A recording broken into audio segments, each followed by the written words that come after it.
Muy bien. Hoy he titulado la predicación Buenas intenciones, casi. A veces no todas las buenas intenciones valen o no todas las buenas intenciones son suficientes. Quiero compartiros algo en esta mañana, unas pautas que te aseguro que van a bendecir tu vida. Te aseguro que esta palabra de hoy va a bendecir tu vida y tu casa. Es bueno saber que la vida cristiana de éxito es una vida práctica. ¿Quién está de acuerdo? La vida cristiana de éxito es una vida que es práctica, que es por fe. Pero el reino de Dios se pone de manifiesto obedeciendo a lo que Dios nos diga.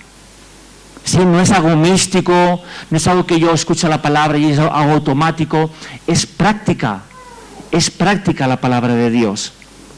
Practicando la palabra de Dios sin complicaciones es cuando tendremos una vida cristiana, te aseguro, de éxito. Y a veces lo complicamos tanto, ¿verdad? Vamos a leer una historia que fue real. Vamos a ponerlo aquí en los versículos. Primera Crónicas 13, del 4 al 14. Muy bien. Y dijo toda la asamblea que se hiciese así, porque la cosa parecía bien a todo el pueblo. Entonces David reunió a todo Israel, desde Sior de Egipto hasta la entrada de Hamat, para que trajesen el arca de Dios de Kiriat Jearim. Y subió David con todo Israel a Baala de Kiriat Jearim, vaya nombres, que está en Judá, para pasar de ahí el arca de Jehová Dios, que mora entre los querubines, sobre la cual su nombre es invocado. Y llevaron el arca de Dios de la casa de Abinadab en un carro nuevo, y Uza y Ahío guiaban el carro. Y David y todo Israel se regocijaban delante de Dios con todas sus fuerzas, con cánticos, arpas, salterios, tamboriles, címbalos y trompetas. Es decir, había una fiesta ahí, ¿verdad?, guiando el arca de Dios hacia Jerusalén. Dice, pero cuando llegaron a la era de Kidón, Uza extendió su mano al arca para sostenerla, porque los bueyes tropezaban. Y el furor de Jehová se encendió contra Uza y lo hirió, porque había extendido su mano al arca y murió allí delante de Dios. Y David tuvo pesar porque Jehová había quebrantado a Uza, por lo que llamó a aquel lugar Pérez Uza hasta hoy. Y David temió a Dios aquel día y dijo, ¿cómo he de traer el arca de Dios a mi casa, el arca de Dios? Y no trajo David el arca a su casa, en la ciudad de David, sino que la llevó a casa de Obed-edom geteo. Y el arca de Dios estuvo con la familia de Obed-edom en su casa 3 meses. Y dice, y bendijo Jehová la casa de Obed-edom y todo lo que tenía. Y aquí vemos como David quiere traer el arca de Dios hasta Jerusalén, porque David sabía que el arca de Dios había dado grandes victorias al pueblo de Israel. Sabemos que el arca de Dios la mandó construir Dios a través de Moisés. El arca representaba la presencia de Dios, ¿verdad? Y David pensó, ¿el arca dónde está? ¿Dónde está el arca de Dios? Y pensó, vamos a traerla a Jerusalén, porque el arca hacía 20 años que estaba en casa de alguien que se llamaba Abinadab. Había estado prácticamente olvidada, 20 años, imaginaros, ¿verdad? Así que David pone sus mejores intenciones, quédate con esto, pone sus mejores intenciones y todo lo mejor que él tenía para traer el arca de Dios. Pone su mejor carro, un carro nuevo seguro, unos bueyes jóvenes, fuertes, grandes, ¿verdad? Y pone los mejores músicos, lo mejor que tenía. ¿Para qué? Para traer el arca de Dios hasta Jerusalén. Pero hubo un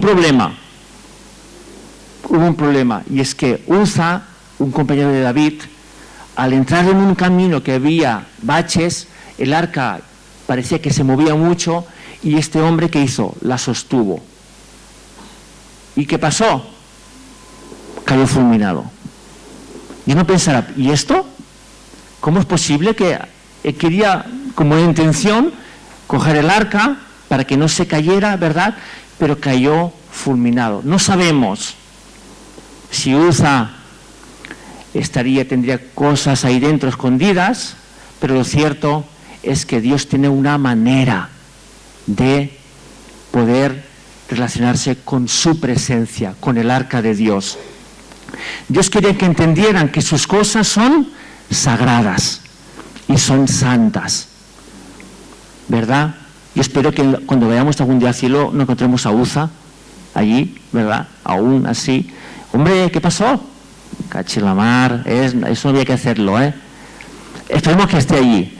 Pero vemos que cayó fulminado, esa es la realidad. Así que vemos que a David, a ver lo que pasó, dejó el arca, ¿dónde? En casa de Obed-edom. En casa de Obed-edom él era levita y vivía cerquita de donde el arca se iba a caer. Cayó fulminado Uza y dejaron el arca en casa de Obed-edom. Y seguramente que pondría el arca en un lugar de honra.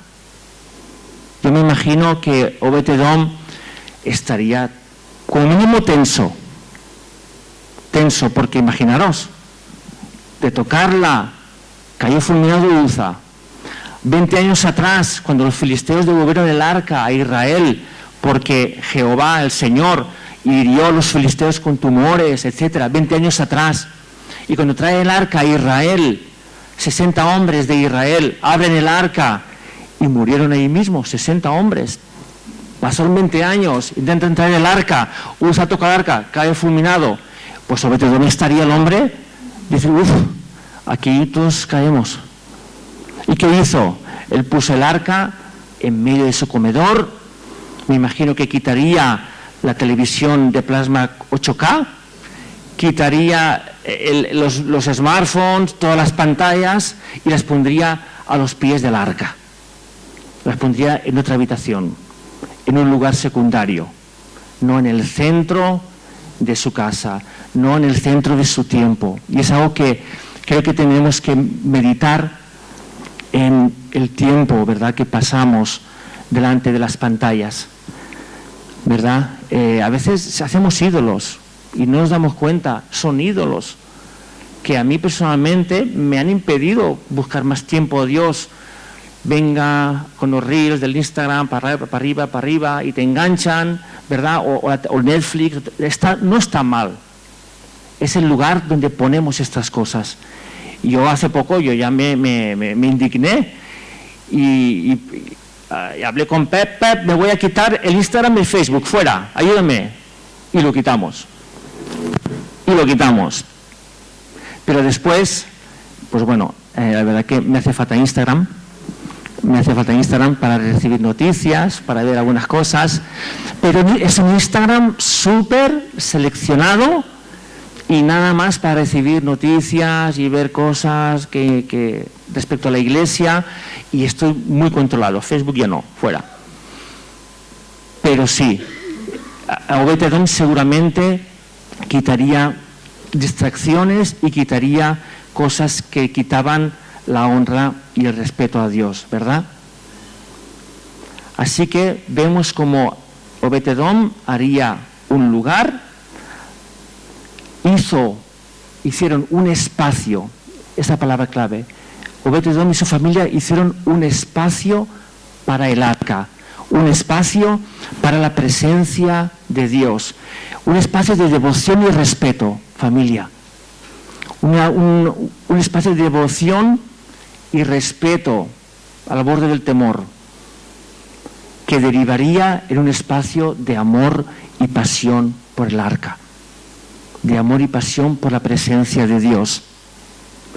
Y dicen lo que hemos leído, 1 Crónicas 13, 4, 14, dice, el arca de Dios estuvo 3 meses en casa de la familia de Obed-edom, y dijo, y bendijo el Señor la casa de Obed-edom y todo cuanto tenía. Bendijo la casa de Obed-edom, sus personas, su matrimonio, sus hijos, sus campos, su salud. Bendijo la casa de Obed-edom y todo lo que tenía, ¿verdad? Yo me imagino que desde que estuvo el arca, hicieron el espacio para Dios, honrándolo en su casa. Y de ahí yo me imagino que los niños se harían más regordetes. Me imagino que el campo de Obed-Edom estaría con más trigo que los de al lado y dirían, ¿y este qué abono pone? ¿Este Obed-Edom que tiene los campos así? Y verían al matrimonio paseando por el pueblo, cogidos de la mano, diferentes. Bendijo la casa Obed-Edom, de Obed-Edom y todo lo que tenía. Y me imagino que ahí verían el efecto que hizo tener el arca en casa de una forma que le daría honra y gloria al Señor. Ahora bien, vamos a hacernos una pregunta. ¿Cómo puedo hacer espacio y honrar la presencia de Dios en mi casa? ¿Cómo puedo hacer espacio y honrar la presencia de Dios en mi casa? Uno muy importante, y recordad, la vida cristiana es práctica, levantar un altar a Dios en casa con toda la familia. Levantar un altar a Dios en casa con toda la familia. Si estás en familia con tu pareja, con tu esposo, tu esposa y tus hijos, levantad un altar familiar. Si estás solo, si estás sola, levanta un altar familiar en tu casa. Cuando nos reunimos y cogemos un espacio intencional para Dios, para orar, para leer la palabra juntos, ¿qué hacemos? Hacemos un espacio para que Él obre y gobierne con más libertad, familia. Dice una canción de Marco Burnet, te preparamos un lugar para que vengas a reinar. Y cuando nos reunimos en el Espíritu, preparamos un lugar, una línea directa para que Él venga y bendiga a la familia. Cuando levantamos ese altar familiar, presentad vuestros cuerpos en sacrificio vivo, dice la palabra de Dios. Es ese sacrificio, ese altar. Amén. Dice la palabra en Juan 10:10. Yo soy la puerta, el que por mí entrare será salvo, y entrará y saldrá y hallará pastos. Y después dice, y el ladrón viene para robar, para matar y para destruir. Lo que yo no entendía es que dice, vale, Señor, tú eres la puerta, si yo entro a través de ti, de tu sacrificio, tus enseñanzas, seré salvo. Pero ¿cómo es esto de que yo entraré y saldré? Entraré y saldré y hallaré pastos. Yo no entendía hasta que lo entendí. Vamos a ver esta imagen. Vamos a ver unas imágenes para entender mejor este versículo. Vemos cómo era antes el corral donde las ovejas estaban durante la noche y donde el pastor se ponía al resguardo. ¿Veis? Antiguamente así eran los corralitos que habían ya hechos. ¿Qué hacía el pastor? Se sentaba en la puerta durante la noche para guardar que no viniera ningún depredador ni ningún ladrón a robar las ovejas. Jesús dice, yo soy el buen pastor, yo soy la puerta. Pon la otra imagen, por favor.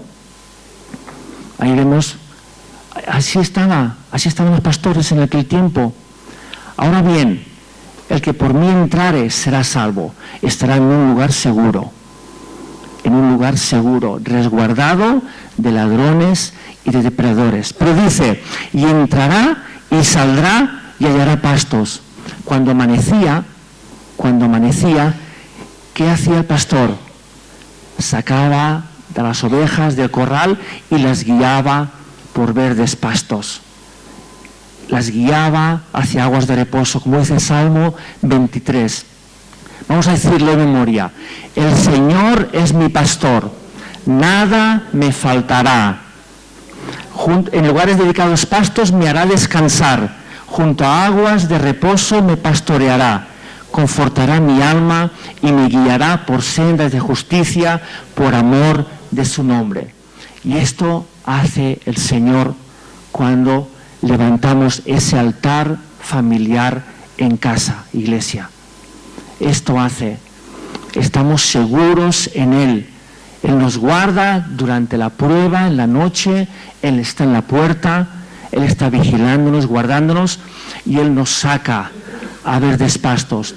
Pero es necesario, es imprescindible que levantemos ese altar familiar a nuestro Dios para darle paso. Señor, yo no sé qué hacer en esta circunstancia, no sé qué hacer en este problema con mi hijo, con mi matrimonio, no sé qué hacer con mi economía, no sé qué hacer con... ¿Y qué es nuestra iniciativa, lo que hacemos, lo primero de todo?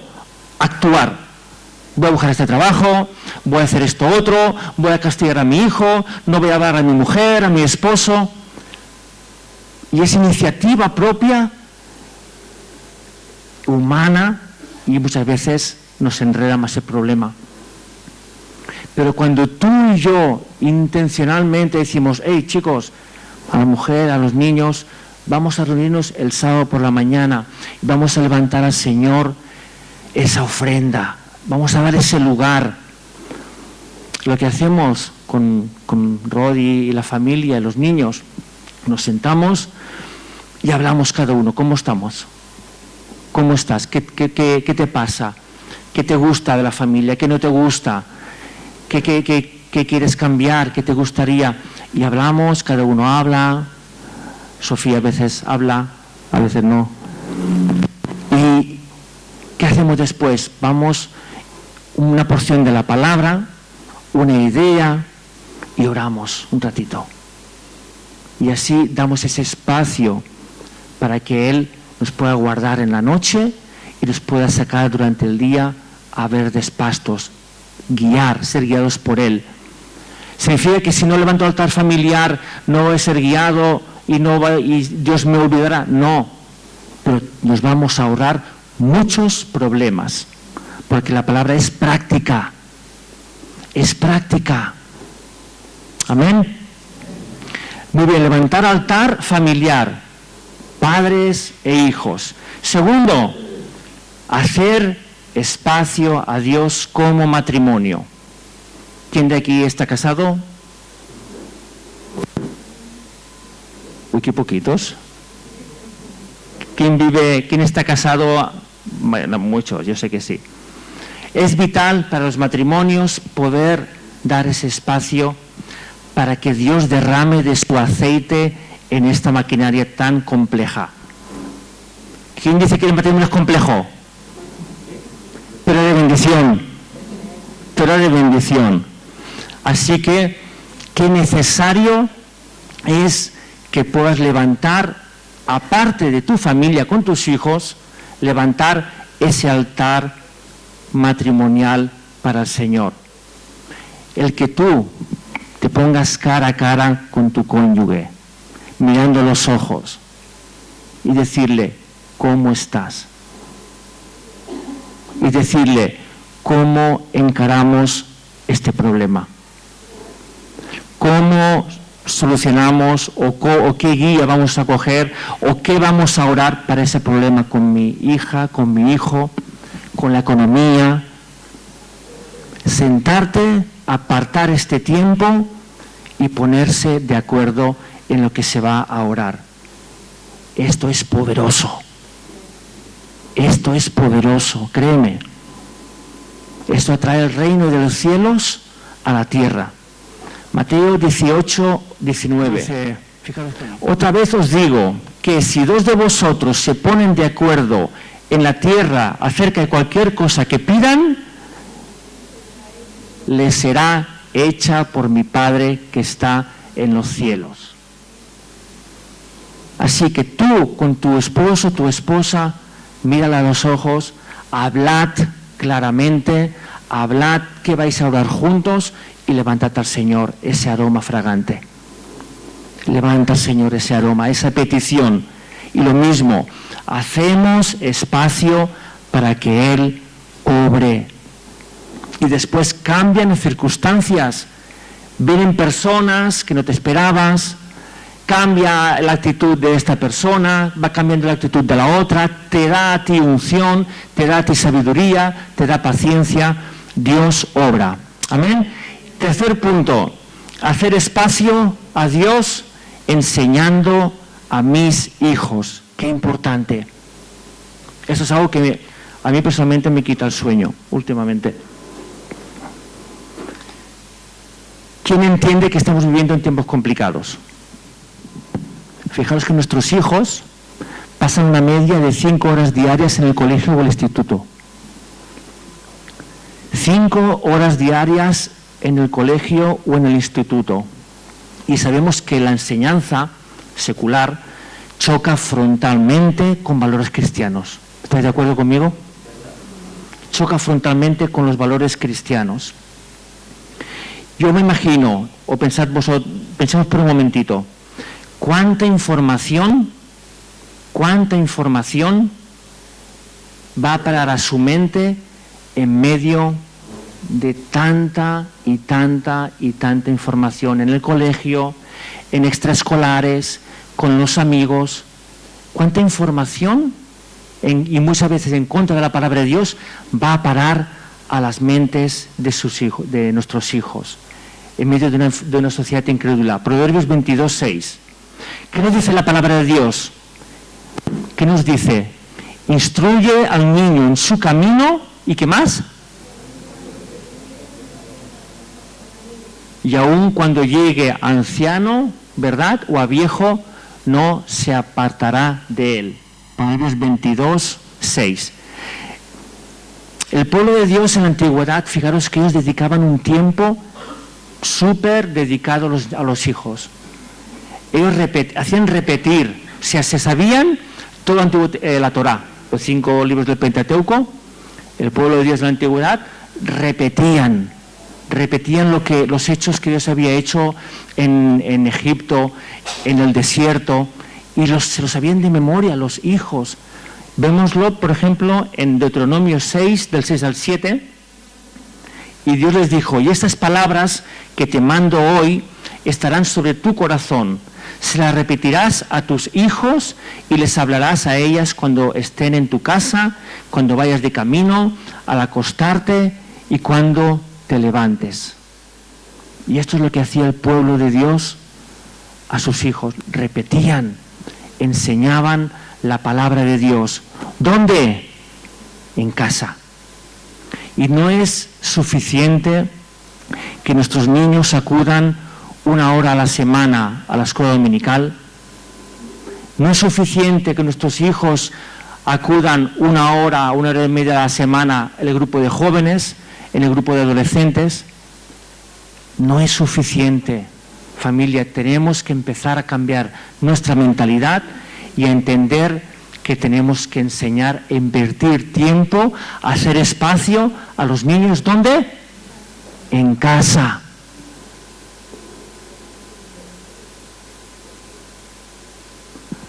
¿Por qué? Porque allí es donde van a adquirir la palabra de Dios, van a adquirir los valores, van a adquirir las riquezas de la palabra. Y tenemos nosotros una ventaja importantísima. ¿Sabemos quién conoce la Asociación Educafé? Amén. Pues bueno, vamos hacia adelante. Tenemos un material para niños, para jóvenes, para adolescentes, que es tremendo. Muy bien, lanzamiento 4 de noviembre. Juvenis, generación alfa. O sea, aquí hay tanta riqueza.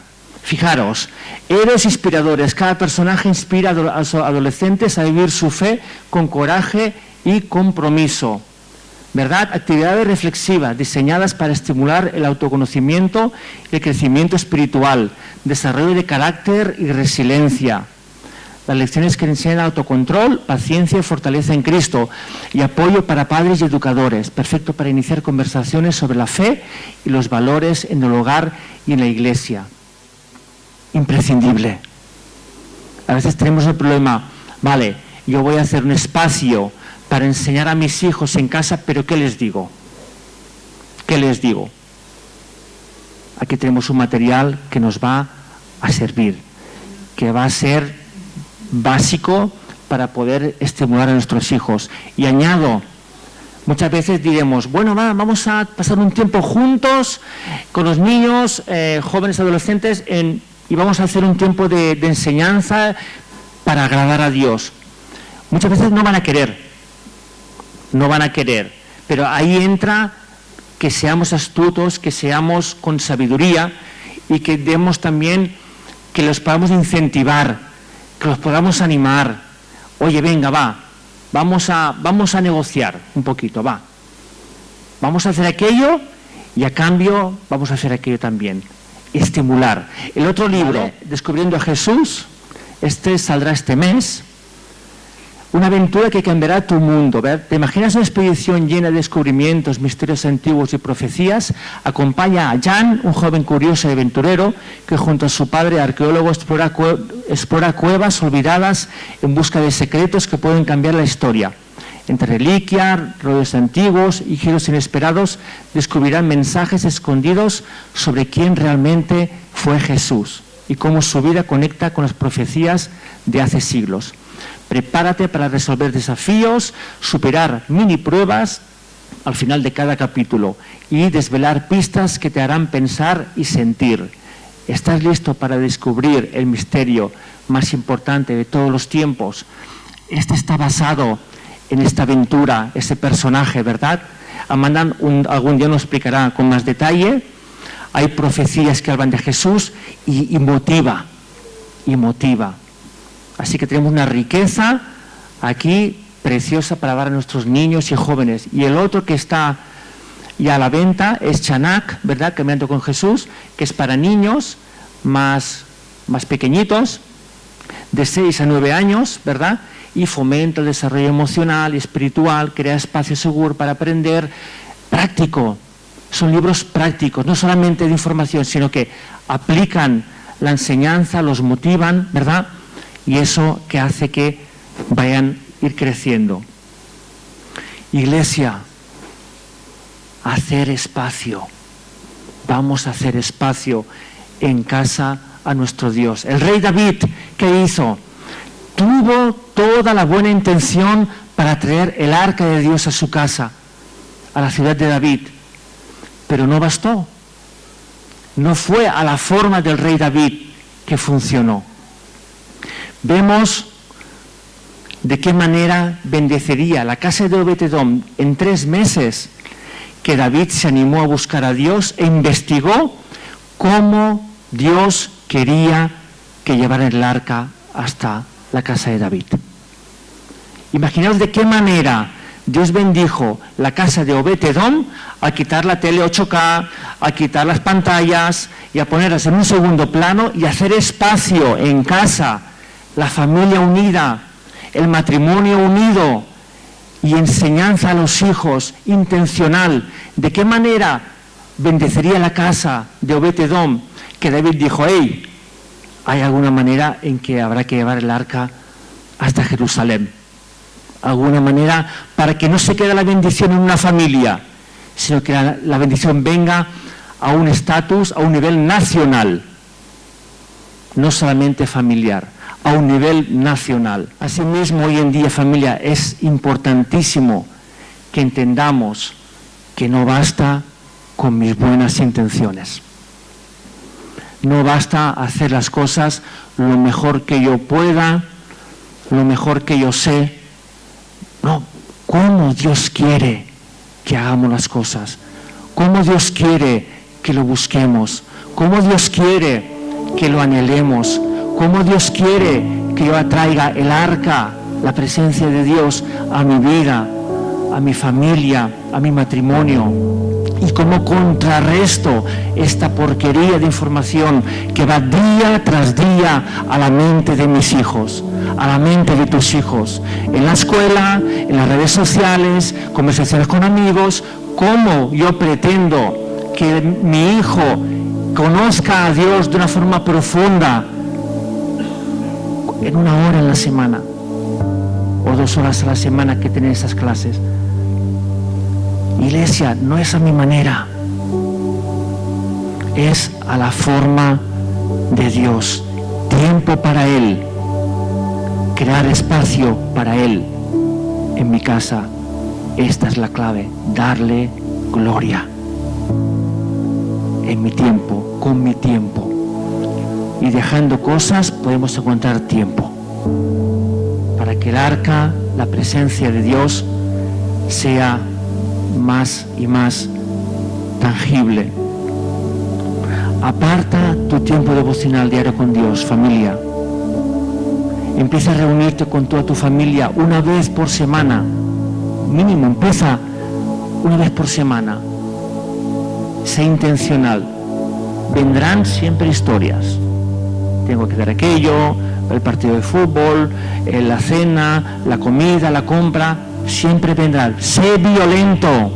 La palabra de Dios dice que quienes arrebatan al reino de Dios, los violentos, no los pasivos, no los que estamos dejándonos llevar de aquí para allá con tantos quehaceres y me apunto y me pongo, sino vamos a ser violentos, es decir, nada me va a apartar de este tiempo, nada, ni que ve que lleva, ni que nieve, ni que me llame, ni que no me llame, ni ese problema.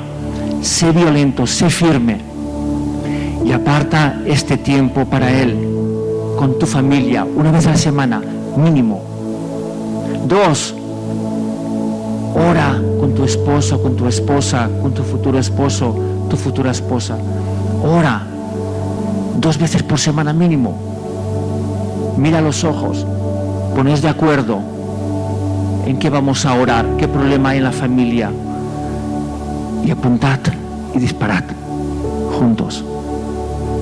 Crea espacio para que Dios obre y gobierne y ten tiempo de calidad con tus hijos. Motívalos con recompensas. Ora y enseña la palabra de Dios a tus hijos. Y una frase para terminar que a mí siempre la tengo en mente: si quieres ver algo diferente, no hagas siempre lo mismo. Si quieres ver algo diferente, no hagas siempre lo mismo. Y te animo que no pase ni 5 horas después de este mensaje en casa.